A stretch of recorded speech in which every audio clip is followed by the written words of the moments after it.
Solo Arts Heal, where performance excerpts and talkbacks fill a special role during a time of chaos and uncertainty, of pandemic, mass shootings and hate crimes, and of health issues, including the health crisis of climate change. We address these issues and offer resources to you in talkbacks with our experts, the survivors. There's no better time than now to come together to work for peace and healing. And we're able to do so in part because we recognize that we can learn from and engage in the healing power of the arts. Solo Arts Heal is theater of resilience, offering stories that celebrate the accessible and healing power of the arts, highlighting artists' personal stories of physical and mental struggles, sharing excerpts of their award-winning solo shows, as you'll see here tonight, giving us all valuable resources, which we'll provide for you tonight, free and accessible information about overcoming adversity, learning skills to navigate diverse medical and other issues, where amid it all, through the arts, we find the truth of our shared experiences and emotions, the struggles, the humor, the grace. Tonight, our featured guest, Kathryn Keats, will perform an excerpt from her solo beat musical, The Hummingbird, now playing Fridays at 7 p.m. through November 18th at the San Francisco Marsh. Don't miss this extraordinary show. Let me tell you about Kathryn. Performance artist, singer, and songwriter Kathryn Keats put her professional life on the back burner for 20 years, going from a young woman with Broadway ambitions to brutal captivity, changing her name and going into hiding from her former partner who threatened to kill her. Keats turned this harrowing experience into a positive message of hope with her solo show, The Hummingbird.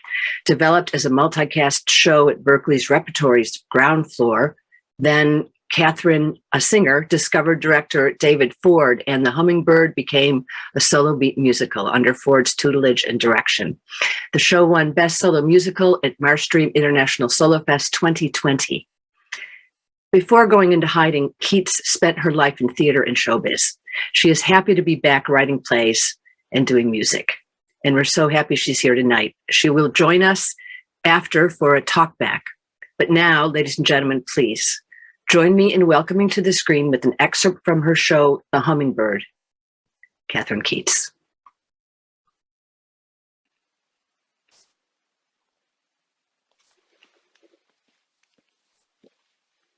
Thank you for having me.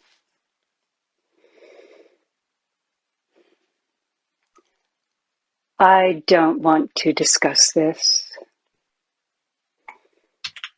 I don't want to be part of this story. Almost every journalist got it wrong. Okay. That's me, Ellen.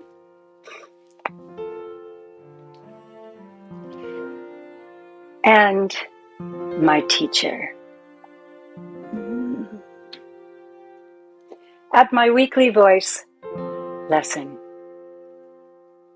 in Indiana.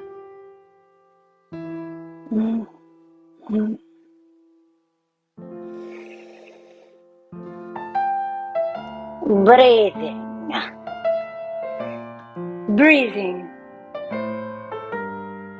Open. Once. Just hold me once. Just touch my thigh. Once. Say something real.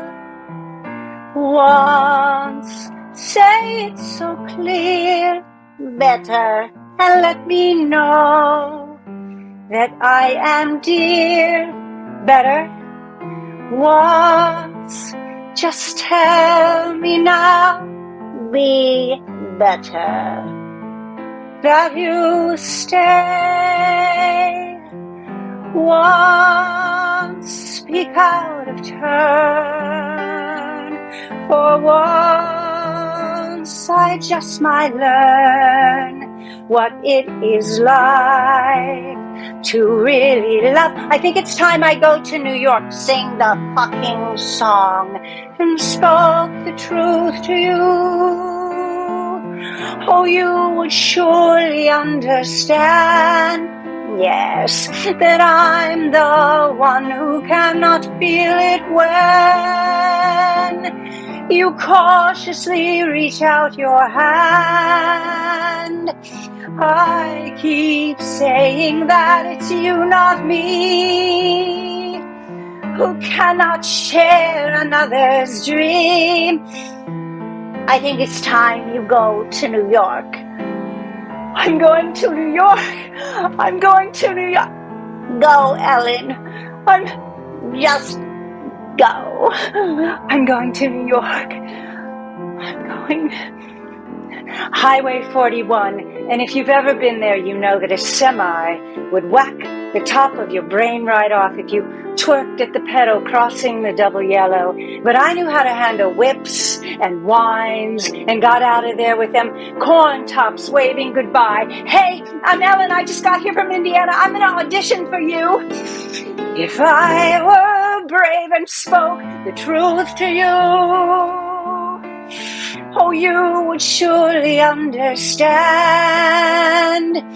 that I'm the one who cannot share it when you cautiously reach out your hand. I keep saying that is you, not me, who cannot. I have a whole book. I have a...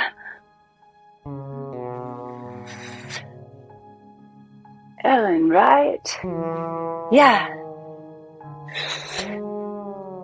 Why don't you come down here and I'll teach you how to really sing. I was stunned. I was curious. I was greedy. I was hearing with the inside of my mouth.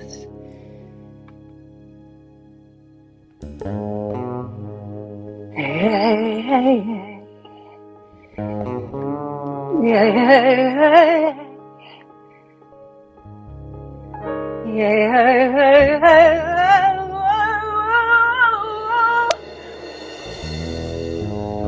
My director rehearses every night at this grand piano in the middle of the theater. I roll cigarettes for him one after another and slide under it, and I'm enveloped by this wall of sound. Bartok's concerto's giving him trouble tonight. Lots of trouble, so I roll a little something special for him. I know he comes to it by the He reaches down low for me, and he pulls me up next to him. His long dark curls cover his green eyes, and he puts his hand over mine, and we play, and we play, and we play.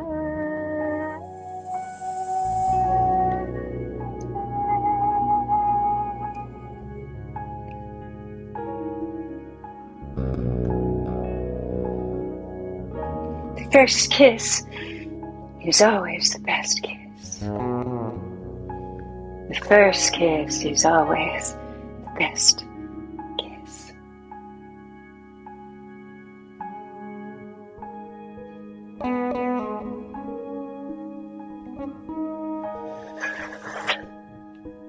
That baby can sing. She can sing.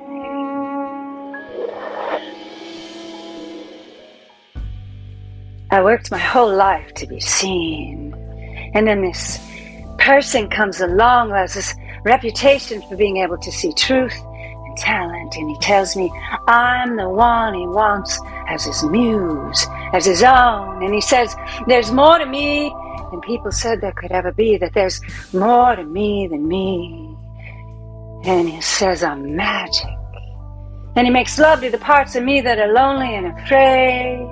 And he makes me feel safe and free. And there you are, swept away into a corner where nothing exists but who he says is you. Who wouldn't want to be seen like that? You know you would. Ooh,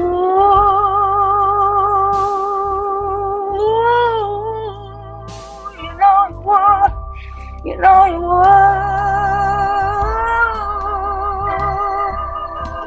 You say I'm the only one who knows exactly where you are, and that I'm the only one who gets to hang on your star, and that I'm all you ever need when life gets rough for her.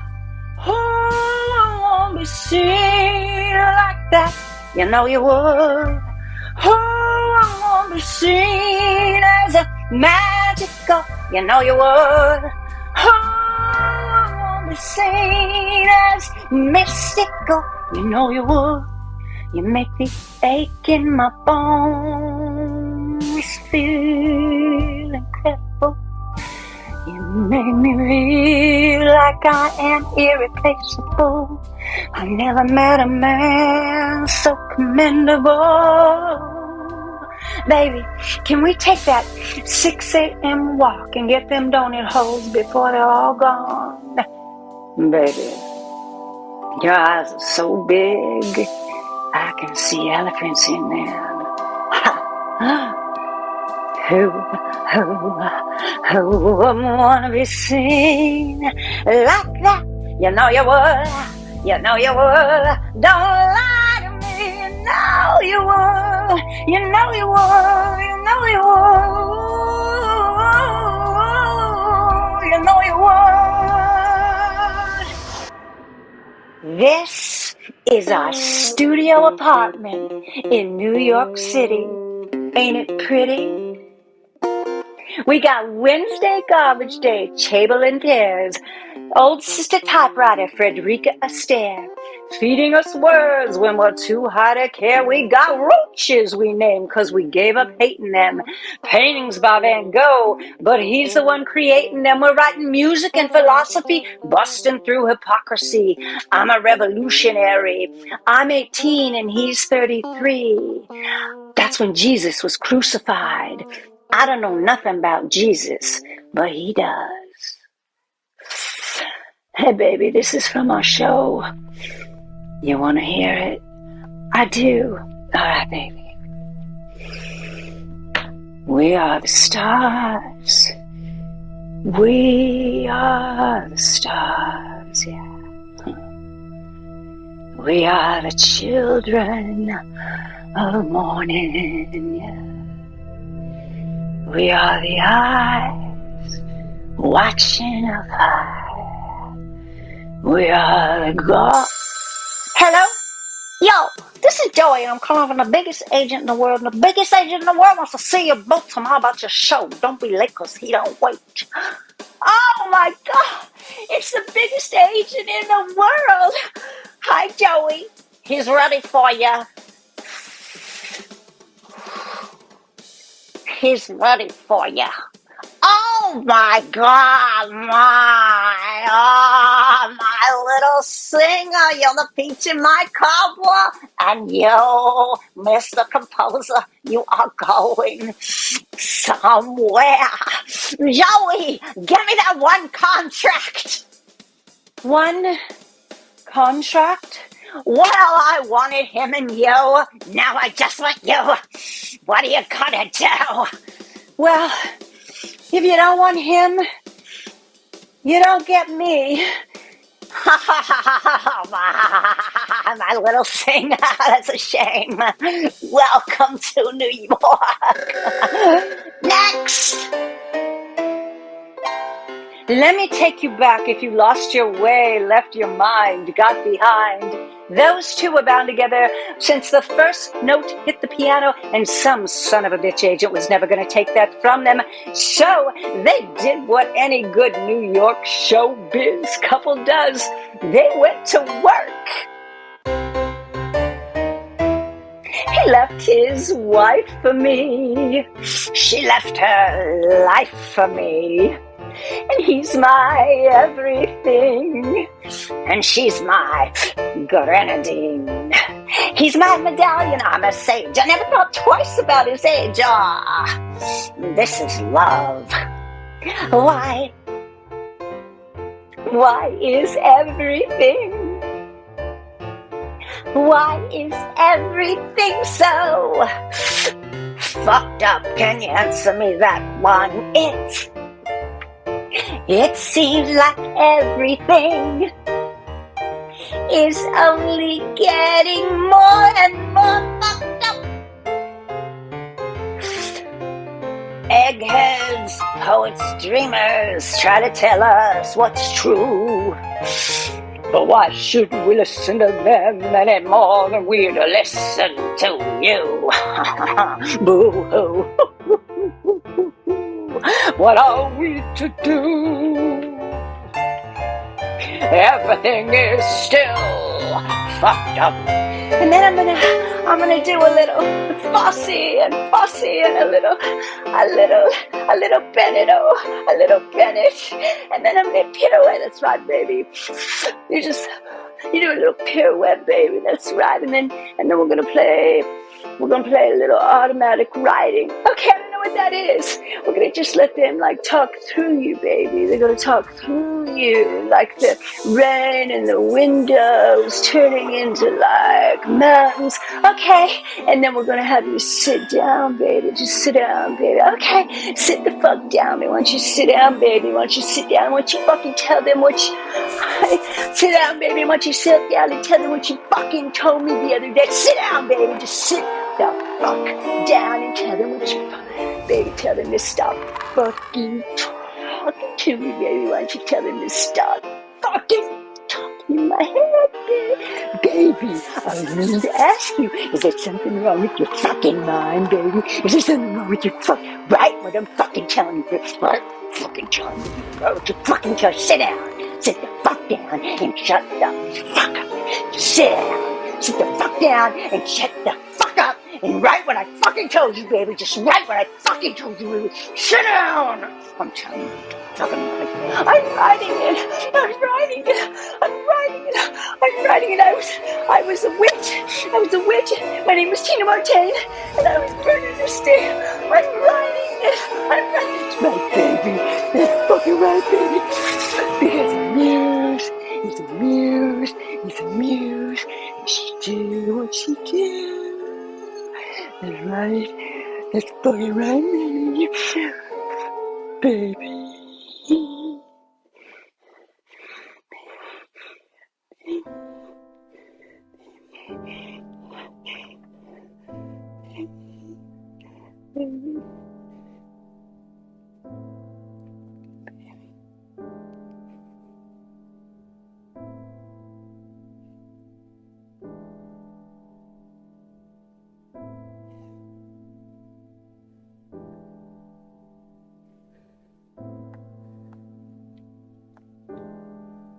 I used to believe when I was small, all my troubles would end. When I grew tall,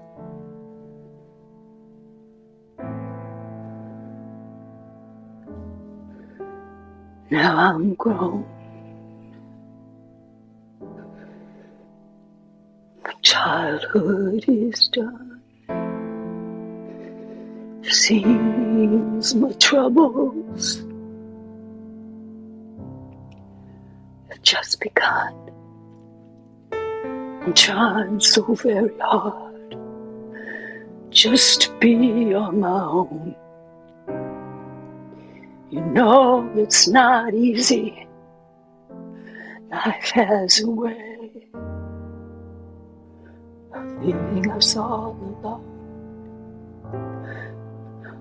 I want to live in this world. I want to live in this world. Even though sometimes it seems I'm living in a world of dreams. I want to live here and now. I want to try and know how to find love in this world.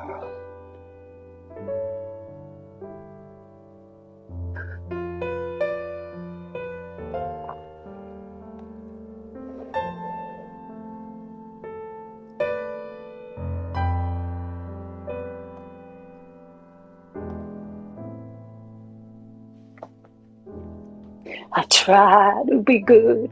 Ooh, they make me feel bad. I'm a stranger in paradox, and they're driving me mad.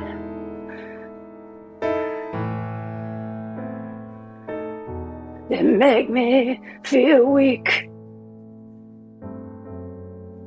I want to be strong. The days of my joy too short. Nights. I'm trying so very hard just to make myself known. You know it's not easy. Fame has a way of leaving us all so alone.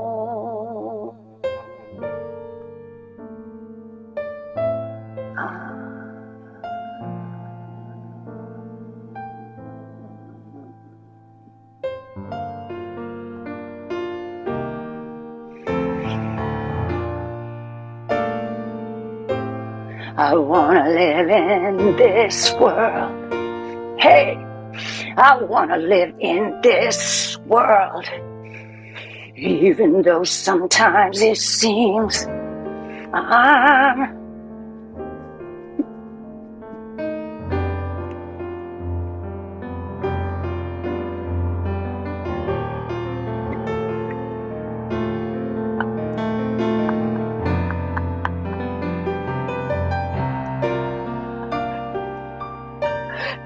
living. It's what I'm trying to do. But there's so many things and people running after you. What you gonna do? What you gonna do to make your life complete? There's one direction. One direction. One direction. Reach point your feet straight ahead. I'm gonna live in this world. I'm gonna live in this world. Even though sometimes it seems I'm living.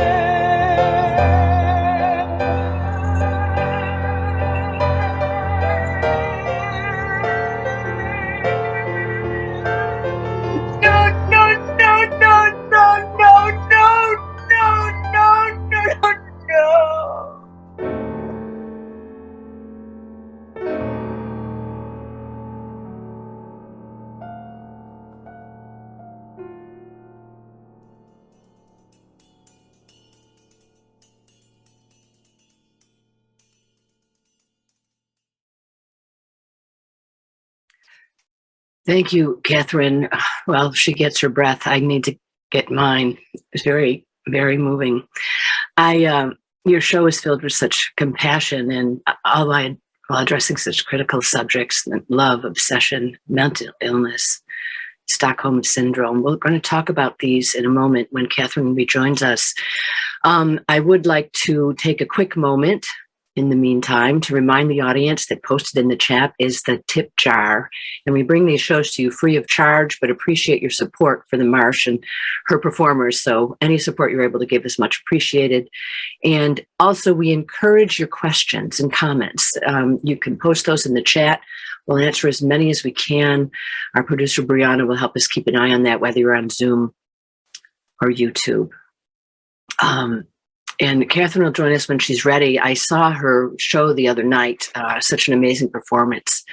And here we are. And Brianna will have to fix the how we're seen here. But you impart the worst without speaking it. You show it through your characterizations. And I'm struck that rather than anger, you had such great love and compassion for your partner. Yeah. I'm trying to see if I should just get off these and come into you just on my AirPods. Let me try this to get off the mic. Let's see. Or does it matter? You're not getting an echo, right? No, you sound good here. Okay, I'll just stay here then. I just see you though. Here we go. Okay. It was as long as Brianna has the screen with the two of us. I'm not seeing that, but okay, that's good. So there's a lot to talk about here, and you have such an amazing career. You yourself are a method acting coach, and you're a singer. And the fact that this became a musical, I guess, is so much a part of who you are and your soul. We didn't have the advantage of the music tonight, which your partner that you worked with, and I'd love to know. That's Kevin Gersowitz, is it? Yes, Kevin Gersowitz is my music partner. But you could hear the music tonight, right? Mm-hmm. Yeah. He co-wrote. He and I both wrote the music. Yeah. And just your voice coming over is just so beautiful. So, did you start it as a musical originally when you were at the Berkeley Rep? Yeah, it was a multi-person. Originally, I wrote it as a multi-person musical, and then I wasn't satisfied with it, and I wasn't working with Gersowitz, Kevin, at the time, though I had been working with him for a while. Since I came out of hiding, he and I started working together, and we played Yoshi's and different venues, doing concert work, and doing all original material. And then when I heard David Ford speaking, I had never done any solo work before. And I was just, I don't know, it was something about David Ford. And I worked with him on this for 3 years. This is our 5th year. And we're still, making different kinds of very fine changes. And he's pretty amazing. And then Tina D'Elia is my acting coach. And she was the first person that just blew my mind as a solo artist. And Kenny Wu, is that right? Is that his name? Yeah, I think so. Blew me away. And I just jumped in, started doing it. And it just came together. But I had been writing a book, actually, with Dr. Joyce Block in a writing class, this very small writing class. And I ended up with maybe I have 282 pages. And so a lot of that ended up, when I got to class with David, I pulled, because I write in a very beat way and very, just a bizarre way. So that is how we started pulling material. David, after my first class, he said, "Meet me at the theater in Berkeley." And so that's how wonderful. It started. Yeah. Let's talk about the story itself for a moment. And so you started out as a young woman, and you were in New York, where you met your partner and became his muse. And you had a long collaboration. How long did you work together with him? 5 years. Mm-hmm. And you toured and had a very successful career and shows with him. Mm-hmm. And as he kind of fell more and more into a certain madness and eventually holding you captive for 54 days, was it? And you talk about this in the show, and it was your sister that came and rescued you from that.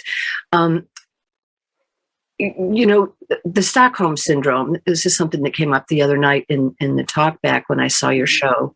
If we could talk about that for a minute.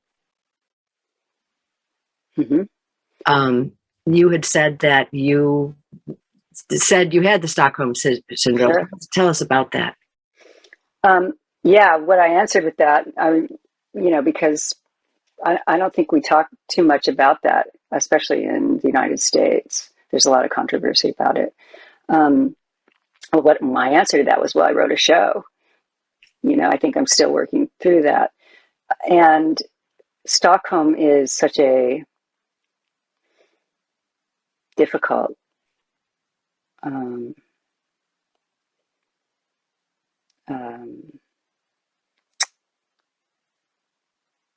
immediate, to me, at least my experience was very immediate kind of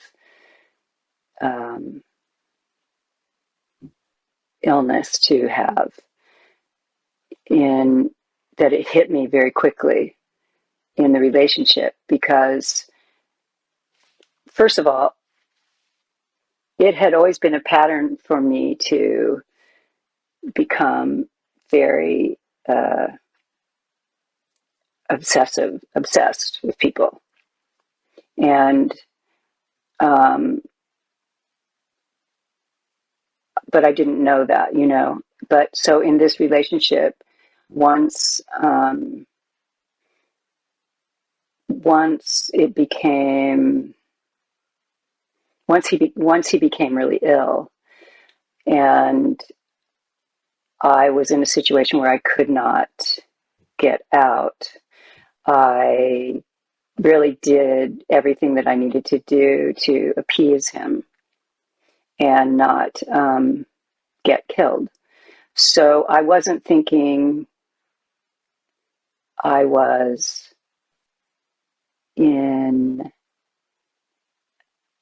always trying to get out. I was trying to stay alive. Mm-hmm. And I think that's it gets very confusing, because you feel like, as a person in that situation, after you get out of it, well, I should have always been trying to get out of it. But what I was really trying to do was not get killed. Mm-hmm. And so it's a very, very tenuous situation when you're with someone who is really, really ill and is hearing voices and is, he was very, very dangerous.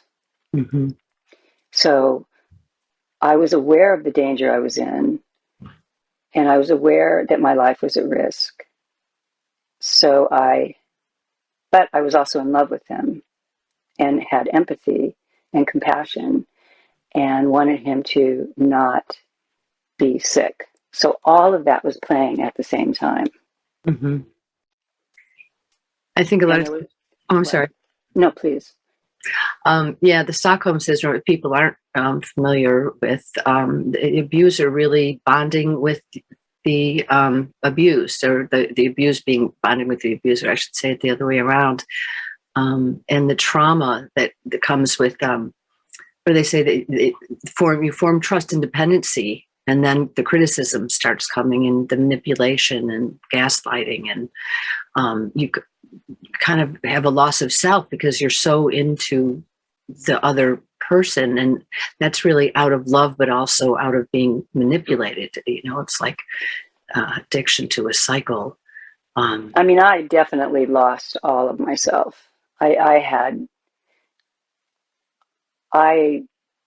had no sense of self whatsoever. That took years to repair, and I still am working on that. That is for sure. Mm-hmm. And building the show, being creative, has helped me immensely.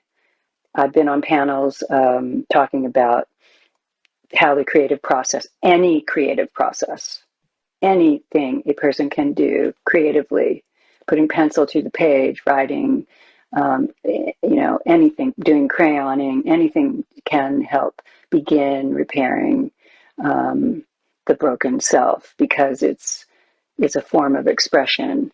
And the loss of self for me was massive, and it's taken a very, very long time to feel, to take who I was, who then I was, and who I am, and begin to bring all of that back together. And I still feel a splintering, for sure, of myself that I struggle with. Thank you for sharing that with us. And it is such an amazing story, and I'm just so moved how you have dealt with it, and talking about, this was mental illness, and you eventually had to go to court in a trial that was unprecedented, because at the time in 1983 was three. In a trial that lasted almost 4 weeks, you had to try to convince a jury in a very real way why this person was a danger, and there wasn't the protections in place for domestic abuse at that time. Right. And, right. Domestic violence wasn't even recognized by the courts. Yeah. Nor was it at the time a criminal violation to stalk or make a threat, bodily harm or death. None of that was really, there was no protection for women at all. Mm-hmm. That's basically what we're talking about. We've talked earlier, we talked about a lot of resources, and we have a lot of them actually that we can ask Brianna to post, because one of them, each case is unique. There are common signs and symptoms that we can learn. And is someone, what is one's engagement and participation with their community? Are they engaging or withdrawing? Are they losing interest in things that used to give them joy? What are their thoughts? Maybe even asking, why are you feeling this way, to someone. And you have a lot of resources. One of them we talked about was BAWAR, the Bay Area Women Against Rape, which is, of course, the first rape crisis center in the country, formed in the 70s. I think it was in the 70s. And there's a lot of good information there, because and also the RAIN.org is the Rape, Abuse, and Incest National Network. You mentioned some others as well when we were talking earlier, and I would like Brianna to post as many as she can in the post, because there's Men Can Stop Rape. There's the MCSR.org and Men Against Rape, and the Rape and Abuse, Incest, and National Network. And we talked about Reimagine, and there are safety apps that that we're going to post here so people can look. Naranon, that was one. Well, Naranon is an incredible group. It's a group for people who are family members of addicts, so many times when you have family members who are in active addiction, can be violence, and knowing how to learn to take care of yourself, and learning how to take focus off of your addict and put that onto yourself can be very, very helpful. Also, victim witness assistance, which Absolutely. Oakland was the pilot program for victim witness assistance, and they were the people that assisted me. And you went in and were able to get a new name and identity. A judge gave me a new name, and they gave me a therapist. And now it's a huge nationwide organization, and they are they're incredible. They really, really will assist a victim. I don't know the criteria, of course. I don't know that. So one would have to certainly take, the steps to call them and find out and fill in all the paperwork. I had to do a lot of legwork to make sure I was safe and to make sure that all of my bases were covered. I had one point person that I could check in with. I had to be very proactive for many, many years. And I think that is part of, what we have to do. But, at one point when I first came out of hiding, I got really into this. I actually built a whole thing about teaching people how to pre-qualify who they let into their lives, much like we would pre-qualify buying a car, but to learn to pre-qualify who you really wanted a relationship with. So you had a plan for yourself and some consciousness about what you wanted, because I never thought about that in my whole life. And I thought it would be I don't know such a how good many idea. people do, but I suppose it depends on the culture. Yeah, I thought it would be such a great idea if we could teach that in schools, that, what do you want? I also thought it would be a great thing because it would uncover what's going on for people, like what's happening. So that for me became a really interesting idea. I mean, I remember I had to go many years without knowing people or meeting people or having real contact with people for 20 years. And the paranoia of that too. In that time you got married, you had children, but still you were looking in the closet and checking over your shoulder. Well, yeah, I was protecting my family, definitely. I mean, post-traumatic stress disorder is very real and takes a lot of very specific work, very individual work, I think, to overcome it. I'm not sure. For me, I've almost overcome it completely. But I think it's very individualized on how we do that. I wanted to give a shout out to the judge. He was then a young prosecuting attorney when you were having this court date. Judge Leo Dorado, is that right? Yes. And he was with you for the talkback the other night. I know you plan on having him with you occasionally for your talkbacks for your show. And I am, what an amazing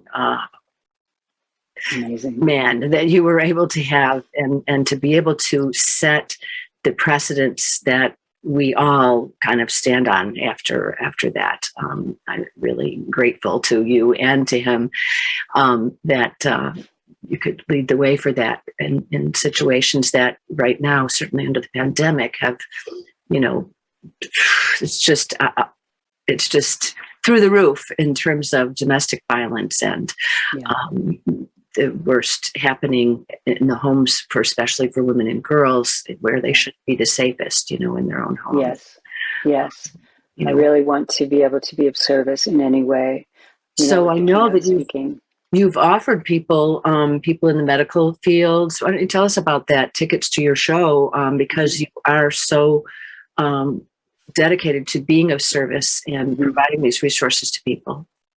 I feel like the show is a very good window into what happens in relationships where two people become entangled like this and two people become mentally ill. I felt like I became mentally ill as well and fall through the cracks. And I feel that rarely does the medical community, therapeutic, as well as any of the doctors, any doctor, I don't think they get to see what happens. And I think the show shows what happens because that's the story I wanted to tell. And I think it's a vehicle for that, so that teaching medical students that are still in school could come and see the show and then participate in a talk back and get some real information from someone who has done a lot of work to heal, both from CPTSD and Stockholm, and can really put the cards on the table and say, hey, I was really ill myself, and got, stuck in this thing, and this is what happened. And you have patients that are here in this thing, even though mine was a long time ago, this still goes on. And how can we as a community be of service? And you get to really look in the window here and have more understanding about your patients, because it's not, none of these relationships are cookie cutter. Right. And not one, you can call them all domestic violence, you can call them all, mentally ill, you can call them all this, all that, but they are all usually based in love relationships many, many times. And it's very difficult to get people to break apart, because at the root of it, there's a real relationship. And they can be very, very dangerous. And they deserve real conversations and a lot of empathy and a lot of sympathy. And there are people here and human beings. And here is a show, a piece of art, a piece of work with someone who has been there.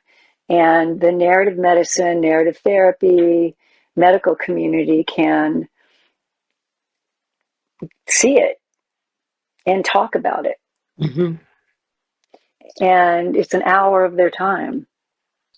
And tonight, thank you. You're sitting in a place doing the performance, but obviously you have a full stage performance with music, and and just the way you move and perform is just beautiful. And I just so enjoyed the show. I can't say enough how much I really want everybody to come out and see your show Thank you, at the Marsh San Francisco. Yeah, absolutely.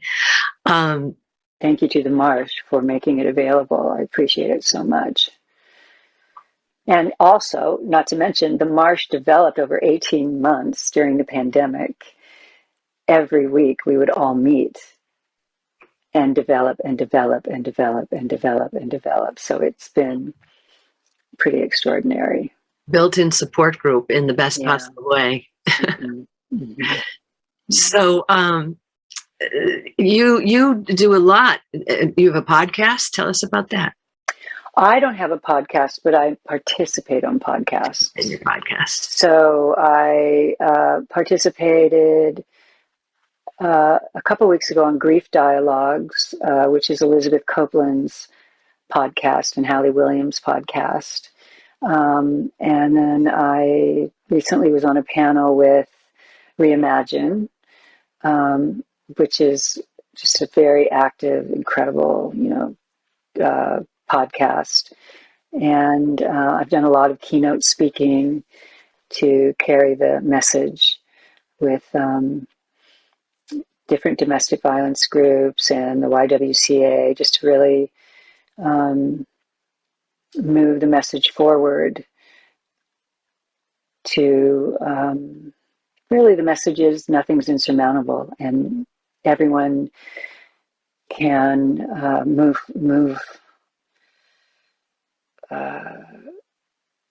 I guess reclaim life. And also the other message that I want to talk about is for myself is taking responsibility for becoming a victim,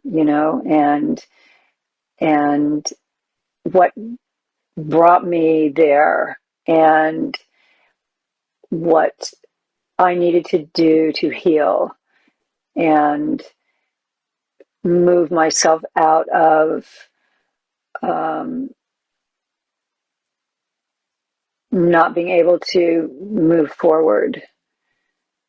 And that's taken just a lot of work. So there's different pieces that I want to open up the discussion that I think that it's time we have as a people. I really like just kind of putting the cards on the table and saying, what happened? Mm-hmm. Well, the truth and the rawness and the beauty of your show really does that. And it's so important. Since the pandemic, I think the concepts of trauma and PTSD and shame, these things have come to the forefront more than they have before. Shame is huge. I remember being so shameful. And my sister is a huge component. Without her, I don't even know what I'd do. Um, and my sister was a psychologist. My sister is a painter. We talk every day. She's 8 years older than I. And I remember maybe a month after the trial or something, standing in the shower. I had so much, not only PTSD, but so much shame. I was afraid to use her soap in the shower. Like, I had no agency whatsoever. Mm-hmm. And I mean, shame is a big, I mean, how long do we avoid it, right? Mm-hmm. It's just like, I don't have anything. No. What? Shame? What? Right. Right?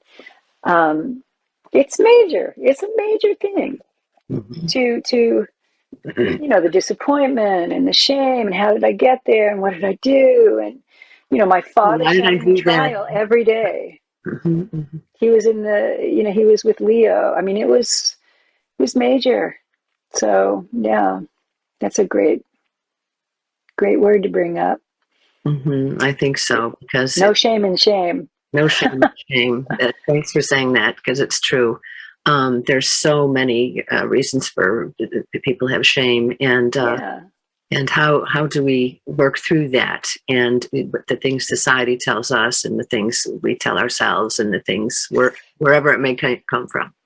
Yeah. Yeah. Yeah. It's good. It's good. Thank you. Yeah.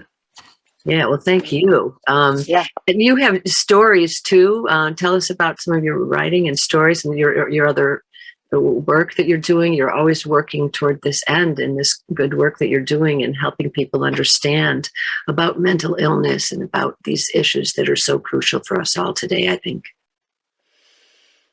I just want to really make sure that we don't, put the blame on individuals, and we can um, really work to stay empathetic.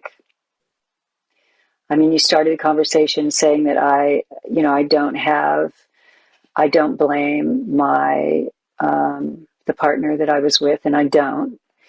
I've never hated him or blamed him. I don't want revenge. I've never felt that way. I feel that um, when something like, for me, when that happened, it was horrible to see somebody lose their mind. And I feel like um, the key to wellness um, on the planet is, you know, if we have to detach, is detaching with love. And that's what I even tried to do during the trial, when it ended up that I had to be participating in committing him. Mm-hmm. And the question that I always ask myself is, what would love do? Because I don't really have anger about what happened. I'm not going to say I haven't been angry about my career Mm-hmm. and losing it. But I don't feel angry at someone for becoming schizophrenic Mm-hmm. or a drug addict, or me angry at myself for getting in a situation like I got in, And what a because I only knew what I knew. sure. You knew what you were exposed to. I And what only a knew what shock I for the knew. people around you when they learned you remarried, you had a family, and that you didn't come out of hiding until um, your partner died. When was that? Just 2007, was it? 7. 2006. Yeah, but no one knew where I was. So people are still finding me. Yeah.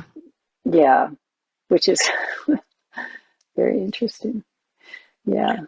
Well, I'm glad we found you and that you're doing this show. I really am grateful to you for joining us tonight, and I wish you every success as the show moves forward. The music is just fantastic. And what are some of your influences musically? Oh, well, you were playing Etta James. When I, Perfect. when I saw Etta James play live, she changed my life. Mm. Um, Twain, if you don't know Twain, please look him up. Um, let's see, uh, Bill Evans. Mm. I have so many influences, man. It just goes on and on. I mean, if you want to be here all night, I'll get out my music list. Well, amazingly enough, the time always flies by, and we're really running out of time right now. But is there anything else that you wanted to say that we didn't address tonight? No, just be safe and, reach out to others with love. I do want to point out too that you have given a lot of talks, or talks to various medical groups and different kinds of groups. You certainly are available for that kind of thing, and you really do it in your talkbacks when you perform this show. So that's something that could be really great. I would love to see your show and these talkbacks in university medical centers and different places where they do deal with trauma and shame. And there's a lot of different platforms for that. Yeah. When I do them, I sculpt them for whichever place that I'm speaking. So I'm very, very specific, and I'm like, I want people to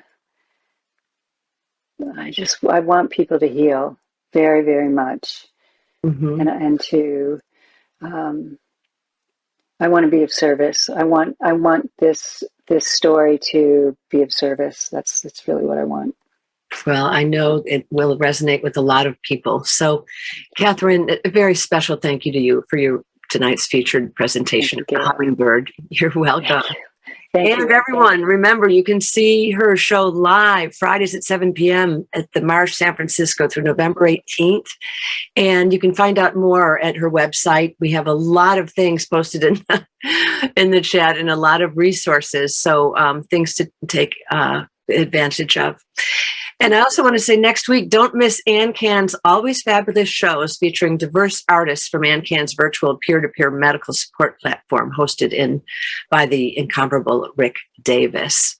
And I didn't see questions coming we have in, but I think we really covered a great platform tonight. So again, thank you, Kathryn Keats. Thank you. Thank you, Solo Arts Field producer Brianna Caver, Marsh founder and artistic director Stephanie Wiseman, and the fabulous Marsh crew, and our Zoom and YouTube audiences. We're all in this together. Thank you, everyone, so much. Thank you. Thank you, Marsh. Thank you, Stephanie Wiseman. Thank you, Brianna. Thank you.